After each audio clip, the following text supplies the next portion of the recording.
giant angel who almost destroyed Jerusalem in 1 Chronicles 21? Have you ever heard of the character who was given super speed by the Holy Spirit? Or what about the time when the disciples of Jesus were teleported in John's Gospel? The last time I did a video like this was over 4 months ago, and since then I've learnt a number of fascinating stories I never noticed in the biblical narrative. Today we'll be looking at 5 stories that you won't believe are actually in the Bible. Even if you've read from cover to cover, I'm certain almost no one will be familiar with all 5 stories. Oh, by the way, this is my new mascot, so if you like him or enjoy the video, please consider subscribing. And I'm also excited to announce that YouTube memberships are now available to anyone who wants to support the ministry. If you're subscribed, you'll see this join button. Click it to see the perks available at each tier.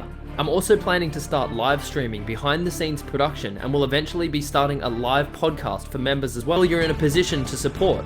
I encourage you to consider hitting that join button. Now, most of you probably clicked on this video because of the thumbnail, and you probably don't believe that this actually took place. But I want to assure you that this really did happen, and the answers are right here in 1 Chronicles 21. At the start of the chapter, Satan incites King David to take a census of Israel.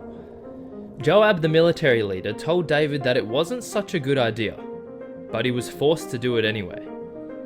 Eventually, David realizes what he did was evil and repents to the Lord. Because of David's heart, God gives him a choice between 3 consequences: 3 years of famine, 3 months of enemy attacks, or 3 days of the sword of the Lord. David chooses the third option, hoping that God himself would show him mercy. So God sends a plague on Israel and 70,000 men die. But that wasn't all. Verse 15 says, "And God sent an angel to destroy Jerusalem. But as the angel was doing so, the Lord saw it and relented concerning the disaster, and said to the angel who was destroying the people, 'Enough! Withdraw your hand.' It says the angel was standing in the threshing floor of Araunah, the Jebusite. But how do we know it was a giant angel, you might be wondering. The passage continues. David looked up and saw the angel of the Lord standing between heaven and earth, with a drawn sword in his hand extended over Jerusalem.